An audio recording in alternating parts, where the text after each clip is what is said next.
Hoje eu li um testemunho escrito pelo irmão Edgar de Mianmar. Depois que aceitou a obra de Deus, dos últimos dias, seu pastor obstruiu seu caminho e leva todo o vilarejo a se opor a ele e a isolá-lo. Isso é terrível. Sim, E como foi que ele passou por isso? vou ler. Ok. Ótimo. O título desse artigo é Enxergando a Maldade do Pastor. Conheci uma irmã na internet em setembro de 2020.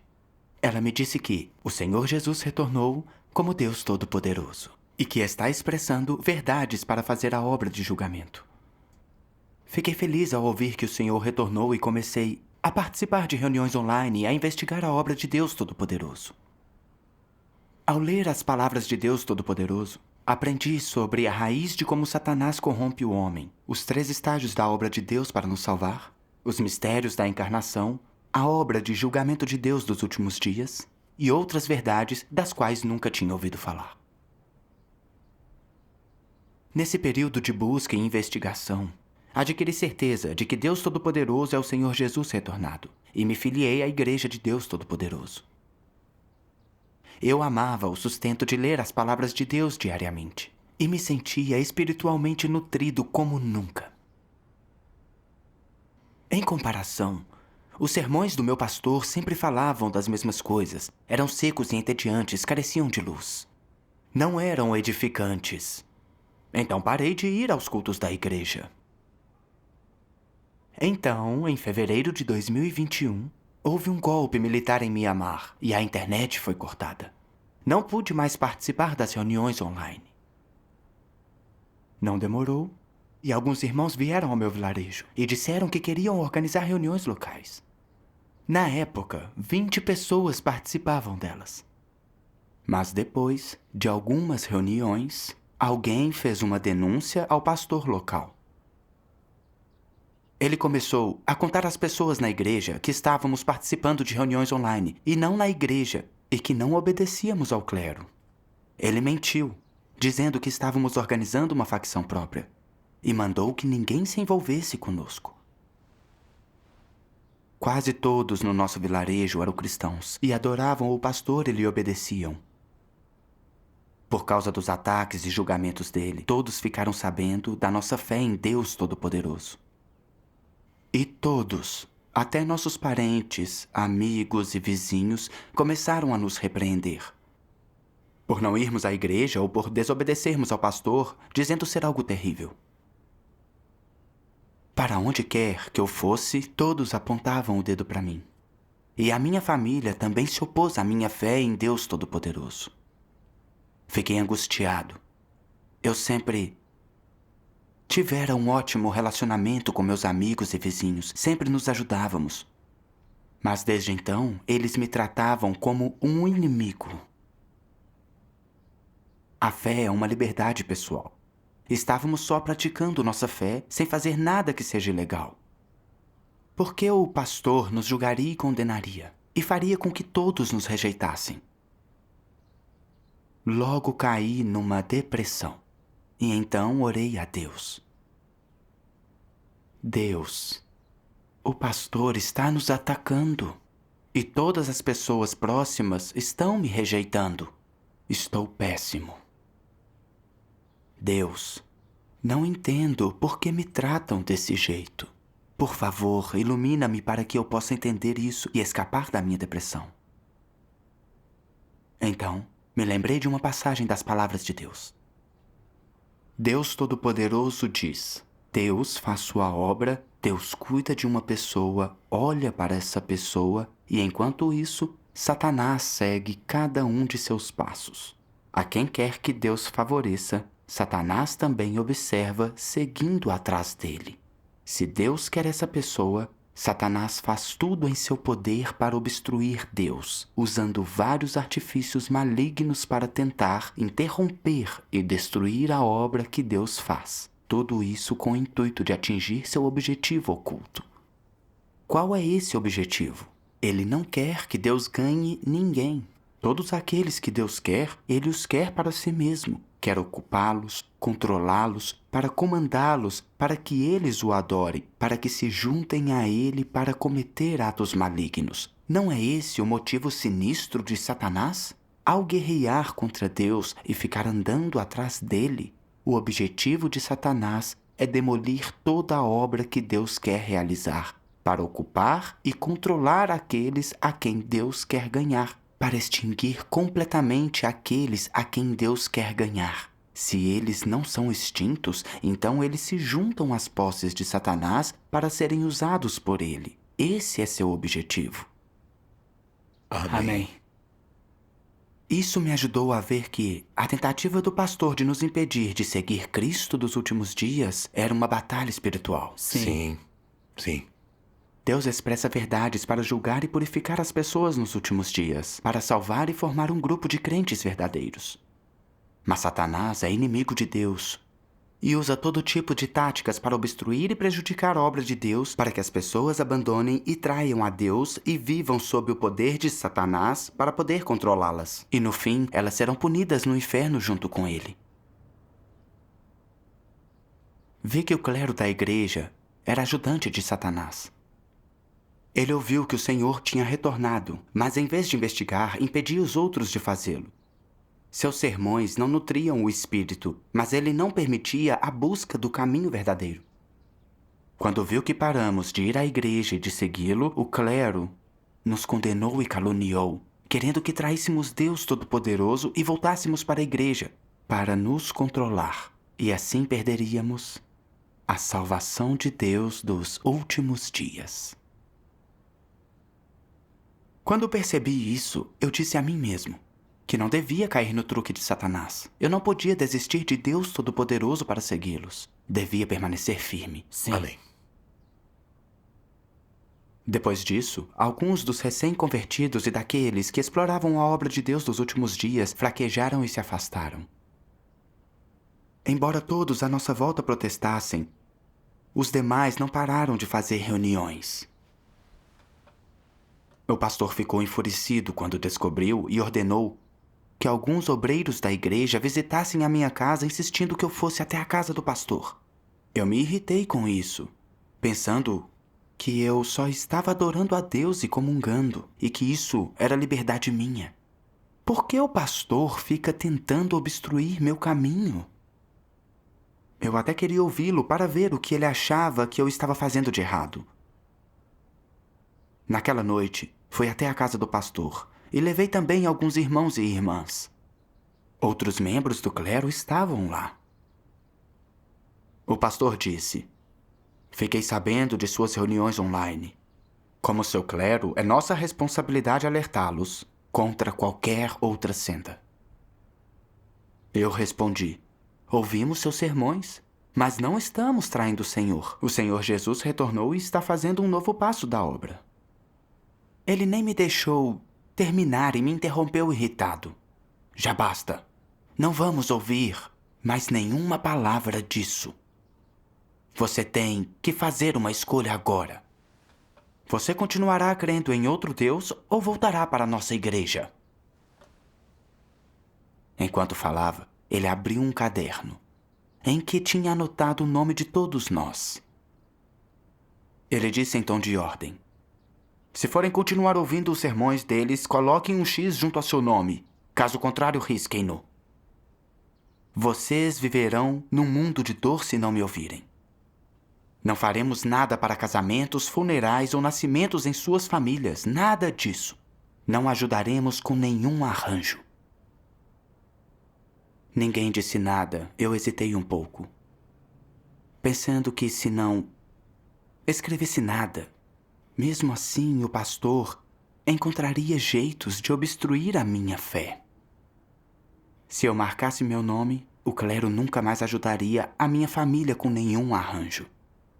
Esses eram antigos costumes do vilarejo e eram muito importantes para todos e não deviam ser ignorados. E todos no vilarejo ouviam o clero. Se ele não aparecesse, ninguém mais apareceria e ninguém ajudaria. Todos iriam rejeitar a mim? Mas eu sabia que o Senhor tinha retornado. Então, se eu riscasse meu nome e voltasse para a igreja, isso não seria negar e trair a Deus? Com certeza. Naquele momento, eu não sabia o que fazer, então pedi a orientação de Deus. E me lembrei de algo que o Senhor Jesus tinha dito: ninguém que lança mão do arado e olha para trás é apto para o reino de Deus. Sim. Verdade. Na fé, devemos reverenciar a Deus e submeter-nos à sua obra e ficar em paz com Ele. Como eu poderia me chamar de crente se desse mais valor ao pastor do que a Deus? Como poderia ser apto para o reino? Eu orei nesse momento. Ó Deus, quero dar testemunho de Ti. Não importa o que aconteça, quero seguir a Ti. Isso me acalmou e com firmeza fiz um X junto ao meu nome. Alguns dos outros fizeram o mesmo, só uma irmã riscou o nome dela. Graças. Graças a Deus. Furioso, o pastor disse: essa é sua escolha. A partir de agora estamos em sendas diferentes. Seus assuntos não são mais da nossa conta. Em casa, minhas preocupações voltaram. Em geral, sempre que algo acontecia com uma família no nosso vilarejo, pedíamos que o pastor orasse por nós e conduzisse os ritos. Não poderíamos mais fazer nada disso se o pastor não nos atendesse. E todos nos rejeitariam e atacariam. Eu não sabia quais outras táticas eles usariam para nos impedir de praticar a nossa fé, ou quando tudo teria fim. Pensar em tudo isso era muito doloroso para mim. E eu não sabia como passar por isso. Imediatamente fiz uma oração. Deus, posso ver como é fraca a minha estatura. Sempre me preocupo com a calúnia e rejeição dos outros. Tenho medo de encarar isso e me sinto fraco. Deus, por favor, guia-me nesta situação. Amém. Depois disso, procurei uma irmã na internet para receber rega e lhe contei sobre a minha vivência. Recebi dela uma passagem das palavras de Deus. Deus Todo-Poderoso diz: depois de receber o testemunho de Jó após o fim de suas provações, Deus determinou que ele ganharia um grupo, ou mais de um grupo, de pessoas como Jó, mas determinou nunca mais permitir que Satanás atacasse ou abusasse de qualquer outra pessoa usando os meios pelo qual tentara, atacara e abusara de Jó, apostando com Deus. Deus não permitiu que Satanás voltasse a fazer tais coisas ao homem que é fraco, tolo e ignorante. Foi o bastante que Satanás tivesse tentado Jó. Não permitir que Satanás abuse das pessoas de qualquer maneira que quiser é a misericórdia de Deus. Para Deus, foi o bastante que Jó tivesse sofrido a tentação e o abuso de Satanás.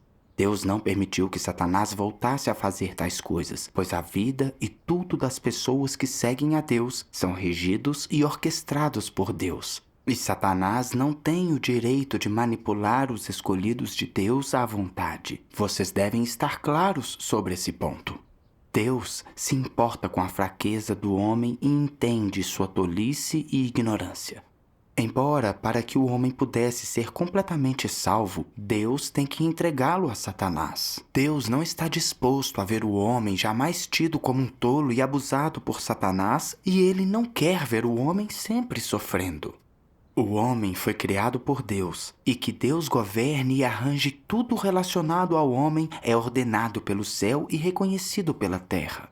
Essa é a responsabilidade de Deus e é a autoridade pela qual Deus governa todas as coisas. Deus não permite que Satanás abuse e maltrate o homem à vontade.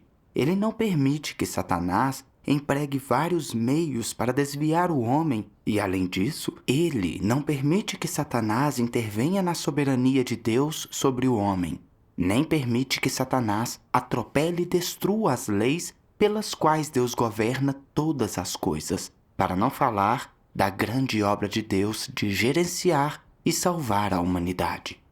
Aqueles que Deus deseja salvar e aqueles que são capazes de testemunhar de Deus são o núcleo e a cristalização da obra do plano de gerenciamento de 6.000 anos de Deus, bem como o preço de seus esforços em seus 6.000 anos de obra. Como Deus poderia casualmente dar essas pessoas a Satanás? Amém. As palavras de Deus me mostraram que não importa o que enfrentamos, Deus permite que isso aconteça e que tudo está em suas mãos. Sem sua permissão, não importa quão selvagem Satanás seja ou quanto queira nos machucar, e ele nada pode fazer.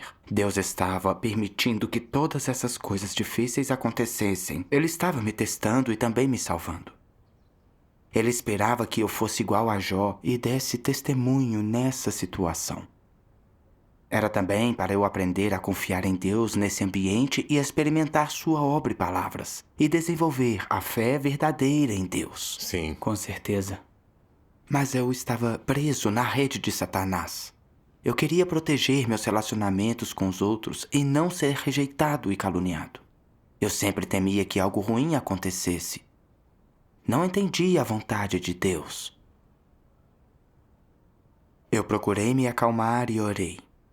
Ó Deus, agora entendo que Tu estás permitindo tudo isso. É para me salvar e purificar, para aperfeiçoar a minha fé.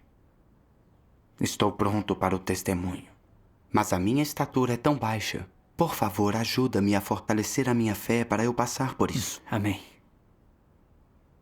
Eu achava que, com a minha escolha de seguir Deus Todo-Poderoso, o pastor me deixaria em paz e eu voltaria às reuniões normalmente. Em vez disso, por causa da agressão e dos julgamentos do pastor, os outros moradores continuaram interrompendo.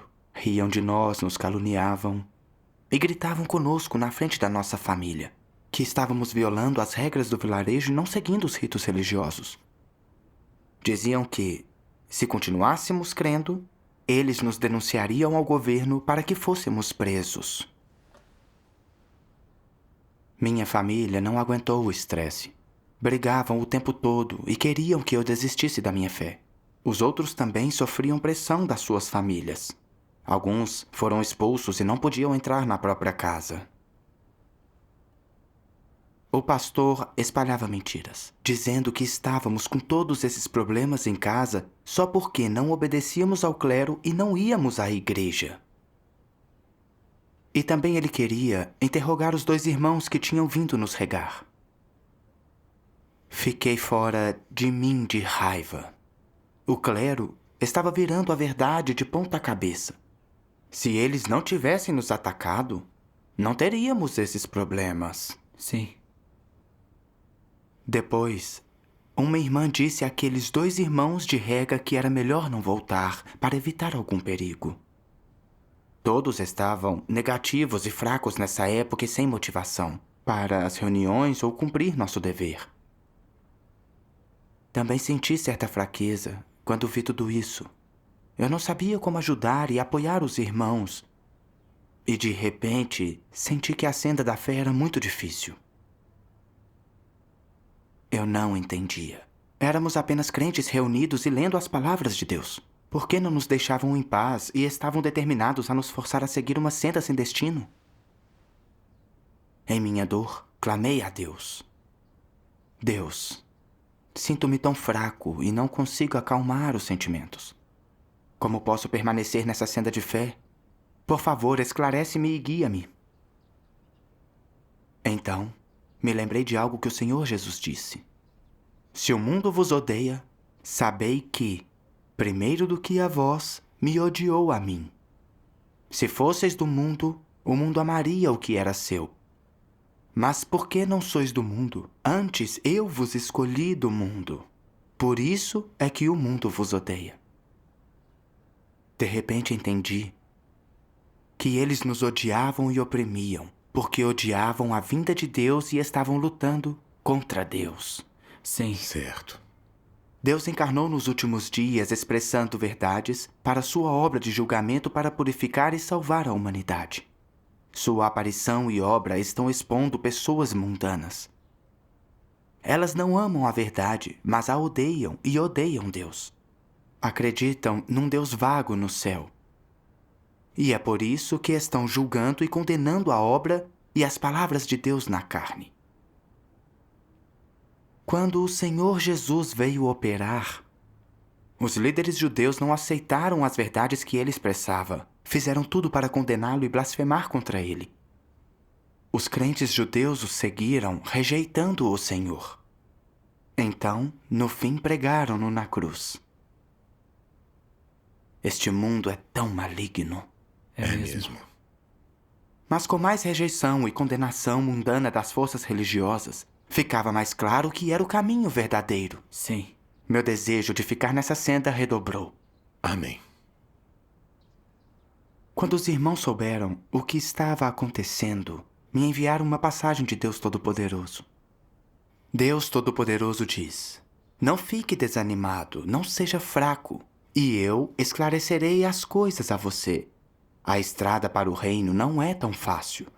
Nada é assim simples. Vocês querem que as bênçãos venham a vocês facilmente, não querem? Hoje, todos terão provações amargas para enfrentar. Sem tais provações, o coração amoroso que vocês têm por mim não se tornará mais forte e vocês não terão um amor verdadeiro por mim. Mesmo se essas provações consistirem simplesmente de circunstâncias menores, todos devem passar por elas.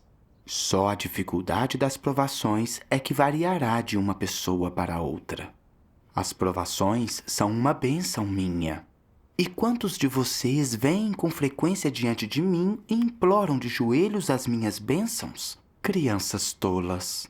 Sempre pensam que umas poucas palavras auspiciosas contam como minha bênção, porém não reconhecem que o amargor é uma das minhas bênçãos. Aqueles que compartilham do meu amargor certamente compartilharão da minha doçura. Essa é a minha promessa e a minha bênção para vocês. Não hesitem em comer e beber e desfrutar minhas palavras. Quando as trevas passam, a luz se concentra. A hora mais escura é a que precede o amanhecer. Depois desse momento, o céu clareia aos poucos e então o sol surge. Não tenha medo, nem fique tímido. Amém. Fiquei tão comovido quando li isso. Estávamos seguindo a nova obra de Deus, sendo impedidos pelo clero e tratados injustamente pelos moradores do vilarejo. Isso era inevitável. Pois as pessoas são tão corrompidas por Satanás e o mundo é tão escuro e maligno. Elas não acolhem a vinda do Senhor. Seguir a Deus não é fácil. Para entrar no reino de Deus e ganhar sua aprovação, devemos experimentar esse tipo de perseguição e adversidade.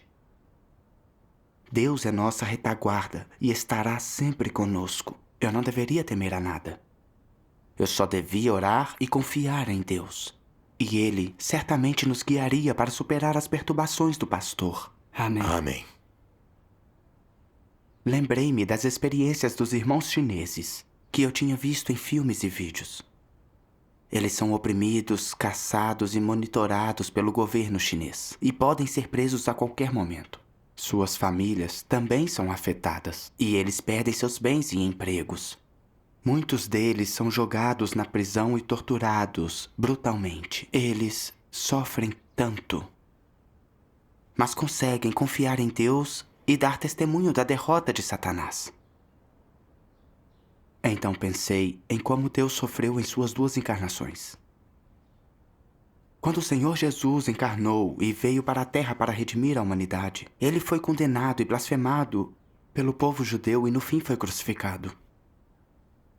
Nos últimos dias, Deus encarnou novamente e está expressando verdades para salvar a humanidade, sofrendo resistência, condenação, rejeição e a blasfêmia do regime de Satanás e dos anticristos do mundo religioso. Deus sofre tanto para salvar a humanidade